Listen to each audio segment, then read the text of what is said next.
I am Brian Kloss. I'm with Benjamin Moore. First, I kind of want to start out with your basic drywall repair, patching, and things like that. You have a lot of different tools that you're going to need, from tape to drop cloths. The drop cloths come in a variety of different sizes and styles. You have your plastic disposable ones. You have your extra, your heavy duty ones, and of course your canvas drop cloths as well. Very important to help clean up the mess that you're going to make by painting and or repairing your walls. There are a variety of different types of patching compounds on the market. There's a big difference in what they will and won't do. A lot of them, all of them will say on the back of the cans what they're good for and how they're best used. But just so you get an idea of the difference, this is what we call a lightweight spackling compound, and then this is a vinyl. If you want to go ahead and just pass those around, you can see the difference just in the weight of the two and how they'll perform. A very big difference. The lightweight one will dry a little bit quicker. It's very easy to sand. The vinyl one takes a little bit longer to dry, but it does a better job of filling bigger holes and gaps and things like that. Notice the difference of the weight of those two there. There are also different compounds as far as like dry mix, where you would actually mix in your own water with them. There's Durbonds, there's Easy Sands. For larger repairs, you usually want to go with something that's got a chemical cure to it and that's a little bit heavier. For minor repairs, usually the lightweight spackling compounds and things like that are much easier to use. For larger repairs to your wall, there's these wonderful kits here. These would go right over the hole. These are self-adhesive, so they actually have a tape to them where you would just tape them right over the hole and then put a couple of coats of plaster on it and sand it smooth, which I'll demonstrate in a minute. And this is for a little bit of a smaller hole. For larger holes or holes up to 4 inches diameter, this is a nice patch kit here. This is actually a circle in the back. It actually has a piece of drywall where you would just apply this to the front where the hole is. This would fill in the middle, and then you would tape or mud around this joint. Yes. Using that in conjunction with those, yeah, for larger holes in that. You would never want to fill a hole this big with just plaster or something like that. You need something back there to help support it and hold the patch in right. Yes? Speaking of plaster, do these techniques, could they be applied to a plaster wall? You could apply these to a plaster wall, yeah, absolutely. Yeah, absolutely. The spackling compounds and all that can be applied. For major plaster wall repair, that's a little bit of a different subject, replacing lath and things like that. But as far as your everyday holes and things like that, any of these will work on plaster or drywall. The hardest thing with the plaster walls is they all have a texture to them because they're not, machined. People actually put them on so they actually have a little variance. The idea is to kind of help try to match the variance of the texture with what your repair does. Again, for smaller holes, it's really pretty simple. We all notice the big difference in the weight of these two. This is probably 20% of what this one weighs, so they do a little different job. I'm going to use the lightweight one and just demonstrate kind of how it works on a small hole. The patching is consistent for larger holes as well. The first thing you're going to want to do is be sure that the area you're using is clean. It's best to take a razor knife and clean off the edges so you don't get any burrs into your finish. But really simple, you just apply a simple coat of this over the hole or over the damaged areas. Allow it to dry. Come back, give it a light sand, and maybe another coat. Now this will be ready to sand within probably 15 or 20 minutes or so, but read the back of each can. Drying conditions, air temperature, air movement, humidity, moisture, all those things are going to kind of dictate how long it takes for something like this to dry. Once this does dry, you come back with a light sand, put one more coat on it if necessary, and then you're done and ready for painting and priming. For larger holes, like I say, you would need to use a patch like this. For a bigger hole, something like this, or for a round hole up to 4 inches, we can use a patch like this. What you would want to do with a patch like this is spread out the, I can open this here, spread out the plaster so that the patch itself, or actually we'll just go ahead and stick this on here. So you would put this patch right over the hole, and then probably use probably not the lightweight, but maybe the vinyl or a ready patch, or perhaps even a Durabond type of material. Apply it to the patch, making sure you give enough room on every side of it so you can stretch your joint out to minimize any transition. You are going to have a height difference here, so this will be a little bit higher than the rest of the wall. So what you'll want to do with something like that is spread the patch out as much as possible to allow it to blend into the wall. So you do something like that. Spread it out as far as possible. Once this is dry, give it a light sand, and then the next step would be actually to take it out to about here, about 4 inches past where the height difference is, so that you're minimizing that transition, because you will have a transition there. Any questions so far? All right. And this works really well. Like I said, this top one, we're probably just about ready to sand. As far as sanding goes, you can use a sanding block, a sanding pad, or a lot of times people like to use the pole sanders because it gives them a little bit more flexibility and reach into different areas. Something like this would be a simple sand and then another recoat, and it's good to paint and prime. Yes? Electric sanders would also work fine. Electric sanders usually work pretty well. You just, like a palm sander, that's a really good choice. The one thing to remember is you don't want to have to do a lot of sanding, so your initial repair and your initial plaster should be as minimal as possible. These sand relatively easily. If you were doing like a plaster wall, or you had heavy repair where you're using a chemical cure compound like a Durabond where you mix it with water, and something like that would actually, it gets hard without the water necessarily evaporating. Basically means once you mix it, you can actually put it underwater and it'll still get hard. The harder something gets like that, the harder it's going to be to sand. So you just want to make sure that you don't have too much buildup, because then you'll require more work sanding it down, sanding it flush and smooth. Yes? For a deep hole in plaster, could you use Durabond and then these other things on it? Absolutely, that's usually what's done. Normally, to fill larger holes, we'll use something like either a heavier vinyl or a Durabond, or something, like I said, that has a chemical cure that you actually mix. Some of the products will actually cure out in 15 to 20 minutes, which is nice, so you can get multiple coats on in a short period of time to finish a small project without having to wait a couple days for plaster to dry and come back and sanding it and things like that. So the heavier holes and the bigger gaps, use a heavier product like a vinyl or perhaps like a Durabond type material. And then to finish it, these lightweight compounds work very well because they sand so nice. Yes? You might want to mention though that the fast drying stuff is real good if you want to work real fast, but if you're not a real fast worker, that's not a good idea. Yeah, absolutely. This stuff does dry pretty fast. So as the gentleman said, it does dry fast. And if you're the Durabond especially, because some of them do, like I say, they'll have cure times of 15 or 20 minutes. Now there are ones that have longer cure times, like 45 minutes or so. It's always best to know your own speed.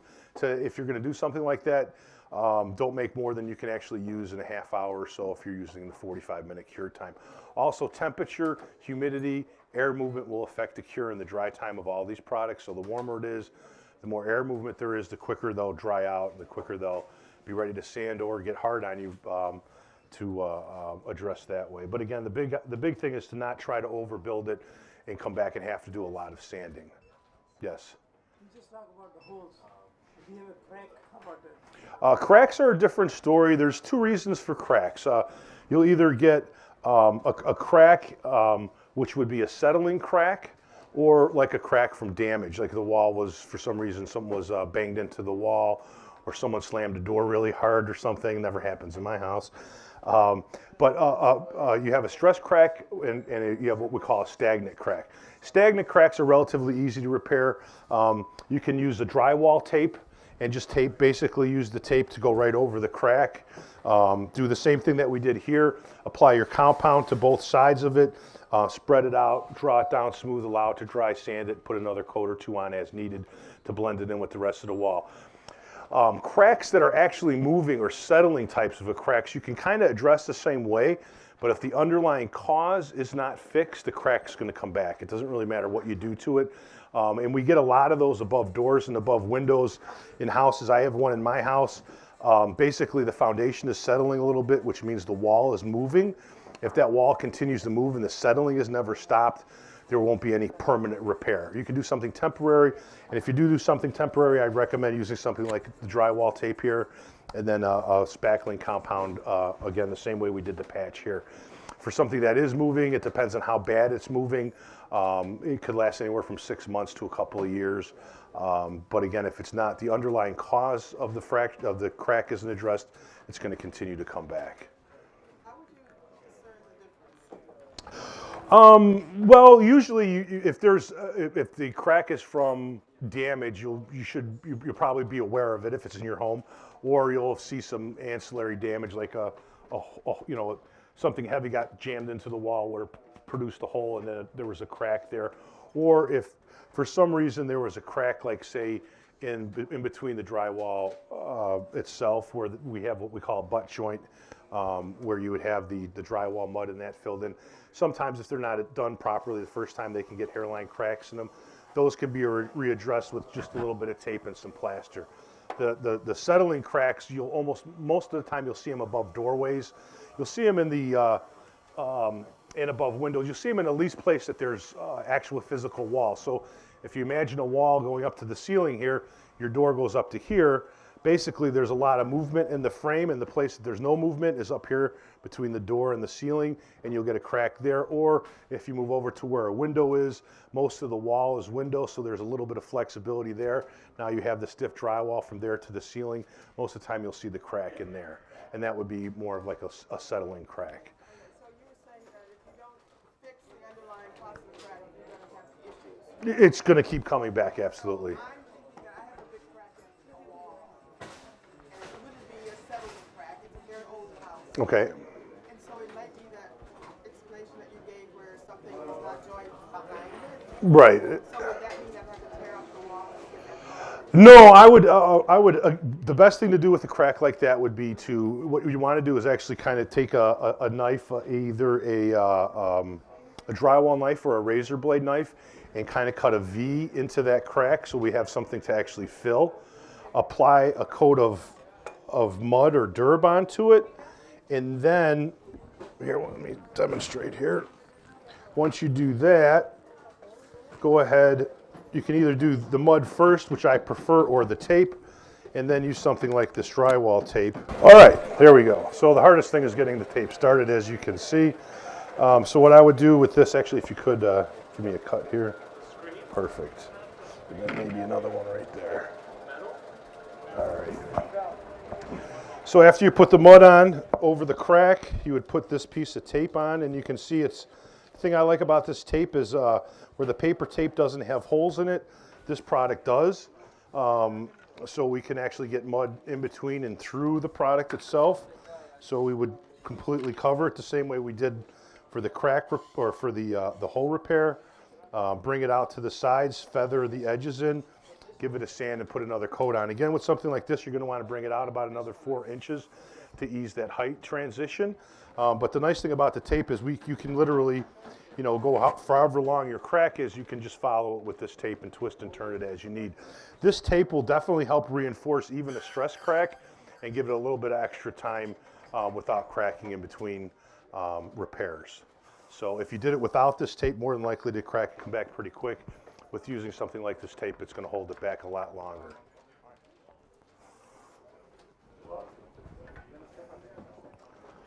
All right. Any questions about the repairs or patching so far? All right, like I said before, these two, this one's probably not quite dry yet. These two upper ones are dry. Just after, give these a light sanding, take a look at them. These actually are pretty flush and pretty level, not quite dry all the way, but I'd probably let those go and then go ahead and paint over them when they're fully dry. Now we're getting on to primers and top coats. It's always important when you're doing repairs to a wall to spot prime before you give it a coating. And the reason for that is that the porosity over this patch, wherever your patch is going to be a lot different than the rest of your wall.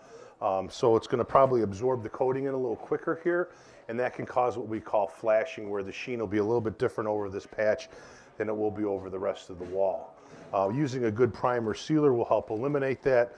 In the Benjamin Moore line, we have our Fresh Start all-purpose high hiding primer. Phenomenal interior and exterior primer. We also have a lot of other choices here from Kills, mold killing primer, and our Bullseye 123 primer as well. Primers also do a really good job of making sure that you use less of your top coats and you get a uniform color out of them. Like I say, some of the patches in different areas can have different porosity and absorption. Without using a primer, most products, even the ones that say paint and primer in one, if you read the back of the cans for new drywall or repairs, they will say to use a primer. Most of the time, the paint and primer more so refers to we're painting an off-white, you know, eggshell wall, another off-white eggshell color. In that case, most of the times you don't need a primer. But if you're doing major repairs on the wall, then I would definitely recommend using a good quality primer. There's a lot of discussion, and sometimes it's difficult to talk with painters about using a primer. But the reality is you can only paint this one time. Every other coating you put is on top of that coating. So if your first coating isn't a really good coating, a good primer, your whole system's going to be an issue because your first coat is your coat that's going to be adhering to the drywall. So you can only paint anything one time, every other coating's on top of that coating. So to me, sometimes the primer is more important than the finish coat, if that makes sense to you. With the priming, that said, I do have a product. It's called our Aura line. It's our Aura Bath and Spa, which is a matte finish for high humidity areas. There is no competition to this on the market right now. If you're looking for a color in your bathroom in a matte finish, this is the only one on the market recommended for that. This product actually has what we call hydrophobic resin. So that means as moisture or vapor in the air is coming towards the dried paint film, it literally gets repelled before it has a chance to settle and condensate on the wall. So what will happen is if you take a really hot and steamy shower, you see the mirror steam up, the glass, and different things in the bathroom, the walls won't steam up, it won't drip, it won't run water. That said, this is not for a wet area, so you wouldn't want to put this actually where it has direct contact with water, but certainly moisture in the air. The Aura Bath and Spa works phenomenal for that. Also in our Aura line, whether it's our Aura Bath and Spa or our regular Aura matte, satin, or eggshell finish, you never need more than 2 coats to achieve your color with the Aura line.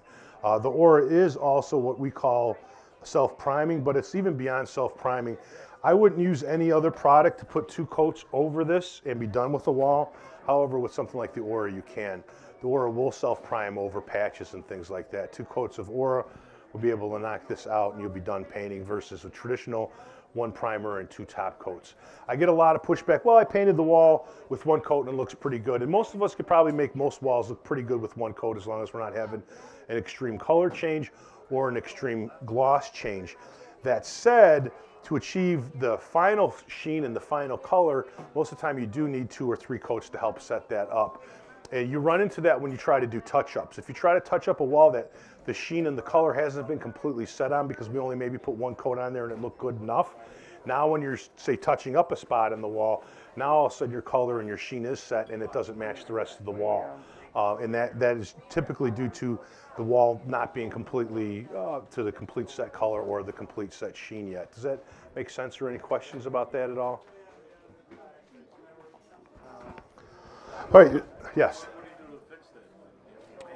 Well, you can do, usually another full top coat will usually knock it all out. If that doesn't, if there's for some reason there's a big difference in porosity in the wall, and we've used relatively inexpensive flat paints in the past, you may need to prime the whole wall just to make sure you have a uniform beginning to end, so your sheen and your color matches from corner to corner. So there are a few products out in the market that say 1 coat coverage. The Aura will give you phenomenal 1 coat coverage. I never say 1 coat coverage. To me, it sounds impossible to be able to get a wall evenly painted from one corner to the other corner with the exact amount of paint in every single spot to make it work perfectly. So really 2 coats in almost anything you're using is the best to assure you have the uniform sheen and a uniform color, which again makes any touch-ups a lot easier as well. Yes? Latex, getting back to the primer, latex versus Oil. Well, you know, they both have their good sides and their bad sides. The question was about oil versus latex-based primers, and it really depends on what you're doing. If you read a lot of these cans, especially over the repairs. The fresh plaster and your fresh repairs typically are high in alkaline, which means they're basic. The problem with oil-based paints is they don't handle that very well. So if your pH happens to be high because of plastering or repairing, I would definitely recommend using a latex primer. The oil-based primers do a better job of sealing out surfaces and holding stains back and other things like that. So if that's the main concern, I would go with an oil-based primer.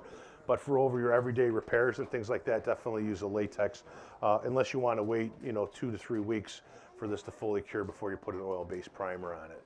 The other thing you have to be a little bit aware about is sometimes oil-based primers can lift the nap of a bare drywall. Sometimes they make it kind of prickly, in which case if it does that, you'll have to go back and sand it down, which is a little bit of extra work. But if you're trying to seal out smoke damage, bleeding marker, or something like that, the oil-based primers will do a better job. All right, so the Aura is what we call our super premium line. Again, we can get any color in the line. We have a specific bath and spa and a matte finish. We have our standard matte, our eggshell, our satin, and semi-gloss in the Aura. Never more than 2 coats, any color. And it is self-priming over most surfaces, including bare drywall and repairs. Next one down from that would be our Regal. This is our workhorse in the line. It has 5 finishes. We have a flat, a matte, an eggshell, a pearl, and a semi-gloss in the line to really cover every need you want. The reason for that is sometimes the more sheen or gloss that's on a wall, the more the imperfections you're going to see. In certain rooms, you want a little extra durability on the wall to scrub and clean. So you would go to, say, a semi-gloss in the kitchen or a bathroom. If your walls aren't the best, you don't quite want to go that high in sheen, you can always go down to what we call our pearl finish in the line. So you will get some of that scrubbability, but not quite as shiny. Of course, you could always go with our Aura. Even in the matte finish, it's still very scrubbable. And then, again, this one has an eggshell and a satin in it. The one below that is our Ben. This one, if you're used to using the older latex-based paints, the Ben's a great choice. It's what we call our entry-level premium. It's a lot different.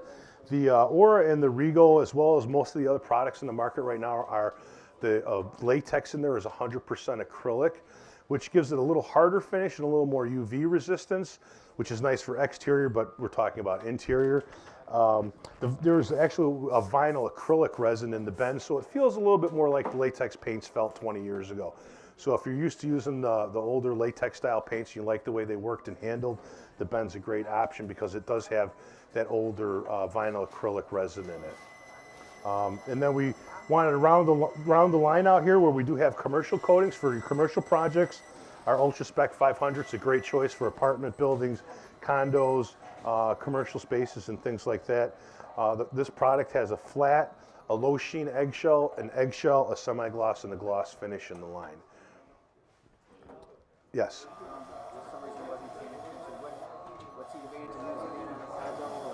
Well, basically, the commercial products are a little bit of a better price point.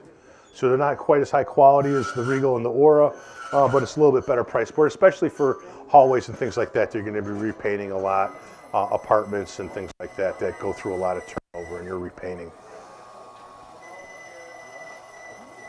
Another question: how many coats can you normally put on a wall? I have a condo unit. One of my condo units is like from the 50. Both of them are from the 50s. Right. They have multiple coats by now. Well, I have 2 answers. One is you can only put 1 coat on a wall, as I said before.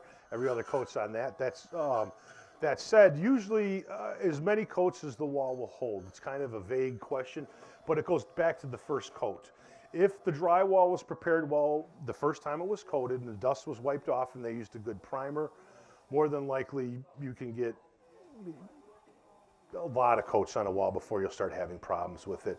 If the wall wasn't, and I've seen this before in buildings where they didn't really dry or wipe the dust, sanding dust off the wall very well, they put a really cheap primer or a really cheap flat on there, and then they put more expensive paint on top of that.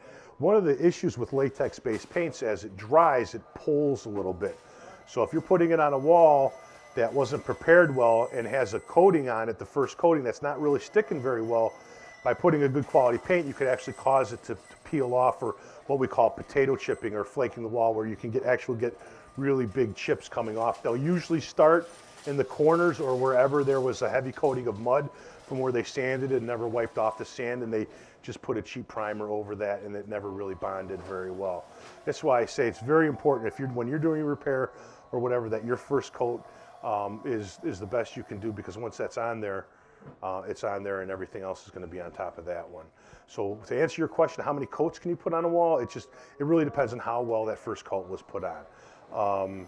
And then you get to the aesthetics of it. You may come to a point where the variance in the texture and things is too great, and then you may end up actually having to skim coat the whole wall, sanding it down, and starting over from there.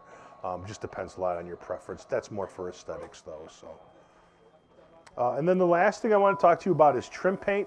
This is a wonderful product. This is called our Advance. This is actually an oil-based paint, but what makes this different is it thins and cleans up with water. It's extremely low in odor. It's a modified plant oil that we used, modified it so it will thin and clean up with oil. In fact, for the most part, it actually has less odor than your typical latex-based paint does. Latex-based paints has odors in it. We put things in there to help control the pH, sometimes ammonia, and there's different things that you can smell. Someone opens up a can of latex-based paint, not that it has a bad odor, but you say, I think someone's painting in the other room. If someone's using this, it might smell like they're making French fries in the other room. It's got a very light oil smell to it, no solvent smell at all to it, and it's got almost kind of a sweet smell. It is a plant oil that we use in here, but again, it does thin and cleans up with water. The advantages of that are pretty much everything you don't like about oil-based paint, this doesn't do, and everything you do like about oil-based paint, it does do. Again, it doesn't have the odor of a traditional oil-based paint. And also, if you've been around the industry for a while, oil-based paints, especially in white, can yellow over time. This product can yellow a little bit because the resin is oil, but a lot less than a classic oil-based finish will yellow. The other thing is it flows and it levels really nice. So when you brush the product out, the brush marks and everything level out really nice in this product because it is an oil resin, and it does flow very well. It also sands very well. So when you're doing a couple coats on trim and you really want that smooth, really nice trim, or a cabinet or a door or something like that, this product does sand really nice, powders up nice, so you can put another coat on it and make your final coat look really good. This product itself is actually available in a matte finish, believe it or not. People are getting into more and more painting their kitchen cabinets with a matte finish. So we actually have an oil-based matte that's pretty scrubbable, a satin, a semi-gloss, and a high gloss. The high gloss is used, can be used pretty much anywhere, but normally it's used to kind of either draw your eye to a tension point or a focal point like a fireplace or artwork or something like that. It does a really nice of framing that out in the high gloss finish and drawing your eye to something like that. Sure, you can certainly brush, roll, or spray something like this, absolutely. Any of these products you can brush, roll, or spray. Spraying something like this on your cabinets obviously is going to give you the smoothest look. That said, brushing this out has great results as well. Any other questions, comments? Yes. It's not dependent on what kind of paint you're going to use, which primer you use. No, absolutely not. The question was depending on which top coat of paint I'm going to use, depends on which primer. Absolutely not. What you're trying to do with the primer will dictate whether or not you want to use a latex or an oil-based primer. So if you use an oil-based primer, you can certainly put any of these latex top coats on it. If you use a latex primer, you could put any of the waterborne coatings, the Advance, or even an oil-based coating on top of that. How about brushes? Well, you know, your applicators are very important. I always recommend using the appropriate brush. There are a lot of different types of brush depending on what type of work you're doing. There's softer brushes, there's more firm brushes, interior, exterior brushes, and different types of bristles. It's very important to talk to the guys in the paint store. They'll be able to direct you which brush works best with which gallon of paint. Rollers are the same way. You talk to professional painters and they have a couple, 3 brushes that they'll only use certain types of ones. They get used to one, they take care of their brush, and their brush takes care of them. Roller covers are a different story. They do get kind of difficult to clean out and reuse, but paintbrushes, I would definitely invest money in a good quality paintbrush and take care of it. And you could have a good quality paintbrush, especially for a consumer, for 20 years, depending on how much work you do. And again, taking care of your brush is very important. And using the right brush is also very important. You definitely don't want to use a soft interior brush on exterior concrete. It's just going to chew the bristles up and destroy your brush. So, but matching your applicator to your paint is extremely important. And the guys behind the counter will be able to help you match which product with which brush or roller will work best. Yes. I always wanted just for the drywall compound. Take advantage of the pre-mixed bucks that you see rather than the powdered that you did. Well, a lot of times it's more for the professional. It's more convenient to carry the powder because you can carry more, because obviously if it's pre-mixed, it's got the water and it's going to make it heavier. So you actually, for 25 pounds of wet, we'll go not as far as 25 pounds of dry, because by the time you're done mixing, it's going to be more like 40 pounds when you add the water. So for a weight savings on bigger jobs. Also, typically the ones that will come pre-packaged like this, they don't chemical cure more often. They just dry with air temperature. As to some of the powdered ones, you can have a chemical cure. So again, that can cure up in 20 minutes or a half hour, so we can get another patch on them and get to our end product a little bit faster without having to wait for all the water to evaporate before we can get over them and do some final patching on top. So. Any difference in the durability of the two? No, as long as you're really talking apples to apples, there really isn't a whole lot of difference in durability. The biggest thing, again, is the lighter weight ones do definitely sand a lot easier, and they are for the smaller cracks. The heavier stuff would be for the bigger cracks, and then the stuff that you pre-mix that has the chemical cure would be for the major repairs and large holes and things like that. So it does get hard quicker. You don't have to wait for it to dry. There's also a lot less shrinkage with those. If you try to put something like this on too heavy, you'll notice once it dries, you'll start getting a lot of cracks in your plaster, and you're going to have to repair those as well. So, and they'll say, all the cans will say on the back, I don't have my reading glasses with me, but all these will say on the back of the size holes or size cracks they're recommended for. Remember to read these and don't exceed what they recommend.